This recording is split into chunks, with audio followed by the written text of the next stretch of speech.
कि एफएटीएफ में हम आपको ग्रे लाना चाहते हैं। हम क्यों लाना चाहेंगे? एक पीसफुल पाकिस्तान, एक पीसफुल पड़ोसी देश हमारे लिए सबसे एडवांटेजियस है। क्योंकि आप एक बात बताइए, अगर आप ग्रे या ब्लैक हो भी जाते हैं, हमें क्या फायदा होगा? हमें कोई फायदा नहीं होगा। देखिए, दोनों देशों के लिए बहुत जरूरी है कि ये सारे डिफरेंसेस छोड़कर इकोनॉमिक डेवलपमेंट पर आइए। नमस्कार दोस्तों, हमारे चैनल में आपका स्वागत है। आज की इस वीडियो में पाकिस्तान मीडिया चर्चा कर रहा है कश्मीर और एफएटीएफ में पाकिस्तान की खराब हालत के पीछे भारत के हाथ के बारे में। मुद्दों के अलावा इस चर्चा की सबसे खास बात ये रही कि आज फिजा खान और उसके पैनलिस्ट ने जितनी बदतमीजी से हो सकती थी उतनी बदतमीजी से बात की है, और उसके बदले में भारत के कर्नल ने बिना अपनी सभ्यता छोड़े सभी के सभी मुद्दों के मुंह तोड़ जवाब दिए हैं। पाकिस्तान मीडिया के लोगों को भी ताज्जुब हुआ कि इतने प्यार से कोई कैसे बेइज्जती कर सकता है। इस वीडियो में भी आप देखेंगे कि पाकिस्तान मीडिया अभी भी कश्मीर का रोना रो रहा है। इसके अलावा पाकिस्तान मीडिया ये भी दावा कर रहा है कि एफएटीएफ में पाकिस्तान भारत की वजह से ग्रे लिस्ट में है, ना कि अपनी आतंकवाद की प्रवृत्तियों की वजह से। इन सभी मुद्दों पर पाकिस्तान के पैनलिस्ट ने बड़ी ही बदतमीजी के साथ आरोपों की बौछार कर दी। भारतीय कर्नल ने पूरी शालीनता से और बड़े प्यार से सभी मुद्दों का मुंह तोड़ जवाब दिया है। किसी जाहिल को बड़ी शालीनता से उसकी औकात कैसे दिखाते हैं वो आप इस वीडियो में देख पाएंगे। भारत के कर्नल और पाकिस्तान के बदतमीज पैनलिस्ट के बीच हुई चर्चा को देखने के लिए शुरू करते इस वीडियो का अगला भाग। पाकिस्तान एक बार फिर हाथ बढ़ाने के लिए तैयार है। पाकिस्तान फिर मुज़ाकरात के लिए तैयार है, मगर शर्त यह है कि भारत 5 अगस्त 2019 का अपना इक़दाम वापस ले। भारत अक़वाम मुत्तहिदा जहां पर वो खुद मसला कश्मीर को लेकर गया था उसका पास रख ले। भारत जवाहरलाल नेहरू के वादे का पास रख ले।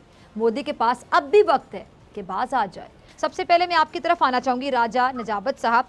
पाकिस्तान की जानिब से हमने देखा है कि कश्मीरियों को पैगाम दिया गया कि अगर वो पाकिस्तान के हक में वोट देंगे तो उनको उनकी जो पेशकश की जाएगी, और पाकिस्तान को आज़ाद कश्मीर अगर चाहते हैं या फिर पाकिस्तान में शामिल होना चाहते हैं उनको बाकायदा ये कहा गया कि आप जो चाहेंगे वैसा ही होगा। वज़ीर-ए-आज़म इमरान खान साहब के इस बयान को आप कैसे देखते हैं? देखिए जी, मैं वज़ीर-ए-आज़म पाकिस्तान के इस बयान को बहुत खुशाइंद समझता हूँ। अगर बरतानिया स्कॉटलैंड वालों को रेफरेंडम का हक दे सकता है, यूरोपियन यूनियन बरतानिया को रेफरेंडम का हक दे सकता है और उनके फैसले को तस्लीम कर सकता है, तो भारत हमें फैसले का हक क्यों नहीं देता? रियासत जम्मू कश्मीर की तमाम इकाइयों के अंदर रायशुमारी का जो फैसला हुकूमत ने किया था, उस फैसले को दोनों मुल्कों ने तस्लीम किया था। और आज अगर वज़ीर-ए-आज़म पाकिस्तान कहता है तो हम खुशाइंद समझते हैं इस बात को। हुकूमत पाकिस्तान ने कभी इनकार नहीं किया, जब भी इनकार किया है भारत ने इनकार किया है। अगर कश्मीरी ज़ाद मुल्क लेना चाहते हैं, वो अपना वोट दें, रेफरेंडम कराएं। अगर वो पाकिस्तान के साथ आना चाहते हैं तब भी बिस्मिल्लाह, अगर वो इंडिया के साथ जाना चाहते हैं तब भी ठीक है। लेकिन ये जो नरेंद्र मोदी की फाशिस्ट गवर्नमेंट है और इसकी दहशतगर्द आरएसएस है और इसकी टेररिस्ट राज जो है, ये अभी 15 साल से, अभी ये बताएं ये कौन सा जमहूरी मुल्क है जो अभी 48-51 दरमियान में ये दोस्ती का पैगाम, अभी ये प्रोग्रामों में कहते हैं कि हम अमन चाहते हैं, शांति चाहते हैं, सुकून चाहते हैं, और हमें थ्रेट भी करते रहते हैं। कभी पाकिस्तान को ग्रे लिस्ट में ले जाने की कोशिश करते हैं। अभी ये वक्त आ गया है क्योंकि ये बार बार पकड़े जा रहे हैं। अभी इनको फैट में भी हमने ब्लैक लिस्ट कराना है, इनकी आरएसएस को हमने इंटरनेशनल कोर्ट में भी दहशतगर्द करार देना है। कर्नल शर्निंदर सिंह साहब, मेरे ख्याल से मुझे सवाल पूछने की जरूरत नहीं, बहुत से सवालात उठा दिए हैं चौधरी परवेज साहब ने आपके लिए। आपके पास कुछ जवाब? अब आगे बात जो अच्छी किसी ने कही कि बहुत बढ़िया बात कही कि राजा साहब ने कही कि भाई हम चाहेंगे कि कश्मीर में जो लोग चाहते हैं वो होना चाहिए, बिल्कुल होना चाहिए, ऐसा ही होना चाहिए। इंडिया भी यही सोचता है, मैं भी यही सोचता हूँ।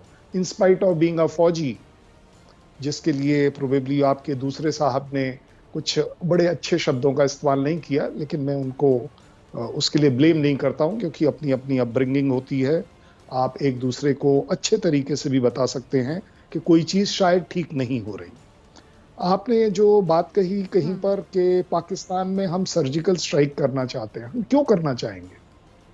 आप बताइए, हम क्यों करना चाहेंगे सर्जिकल स्ट्राइक? और अगर सर्जिकल स्ट्राइक करना हमारी आदत है, हमारी फितरत में है, तो हम रोज कर रहे होंगे। ये एक ही बार क्यों होगी सर्जिकल स्ट्राइक? 2 ही बार क्यों होगी? आई थिंक हम लोगों को आपस में मिलकर ये बात समझनी चाहिए कि इंडिया सर्जिकल स्ट्राइक कभी नहीं करना चाहेगा अनलेस उसकी मजबूरी हो, मजबूरी में करता है। जब कोई ये ऐसा जो अच्छा हादसा सॉरी हो मैं आपकी जाता बात है, काट रही हूँ कर्नल साहब, आपसे सवाल पूछना चाह रही हूँ। आपका जो भारतीय मीडिया जो कि नरेंद्र मोदी साहब ने बकायदा गोदी लिया हुआ है, यानी नरेंद्र मोदी साहब जो डिक्टेशन देते हैं मीडिया वही जबान बोलता है, ये बात आपको भी पता है, पूरे भारत को भी पता है। आप लोग जो जाली सर्जिकल स्ट्राइक के दावे करते हैं, फिर उन दावों के बारे में क्या ख्याल है आपका? क्यों करते हैं? किस किस्म का कॉम्प्लेक्स है ये?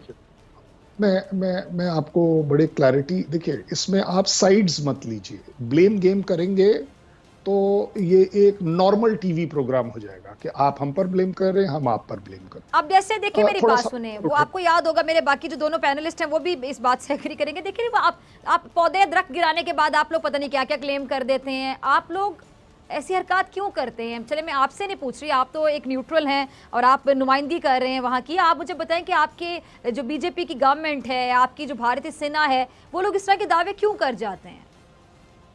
बिल्कुल ठीक बात है, इस तरह का दावा नहीं करना चाहिए अगर हमने कुछ नहीं किया। लेकिन अब तो आपकी पार्लियामेंट में किसी ने कुछ कह यानी दिया, आप मानते हैं ना कि इस तरह के दावे झूठे किए जाते हैं और कुछ नहीं किया जाता आपकी जानिब से, लेकिन कह दिया जाता है कि हमने ये कर दिया।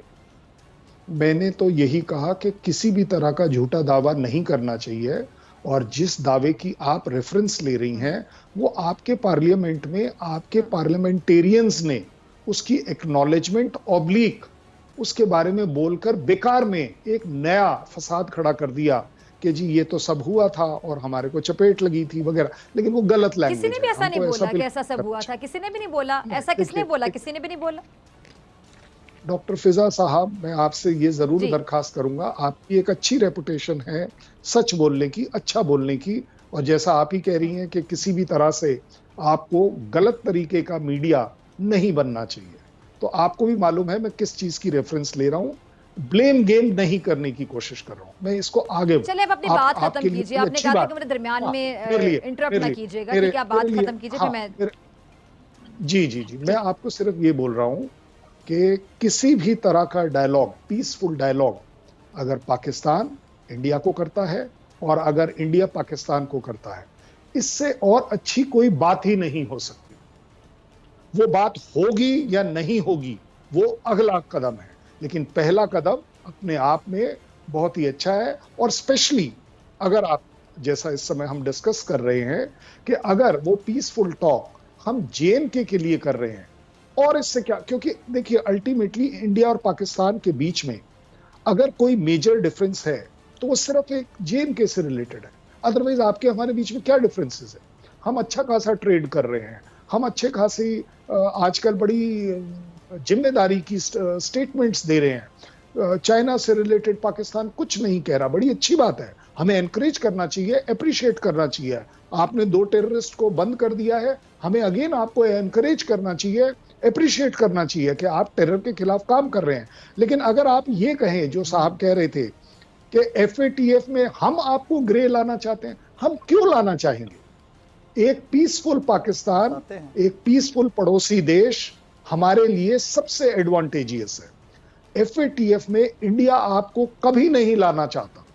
इंडिया के बजाय FATF अपने आप की एक ऑर्गेनाइजेशन है, वो आपको देख रही है, आपके काम करने के तरीके को देख रही है, आपको मौका दिया जा रहा है। क्योंकि आप एक बात बताइए, अगर आप ग्रे या ब्लैक हो भी जाते हैं, हमें क्या फायदा होगा?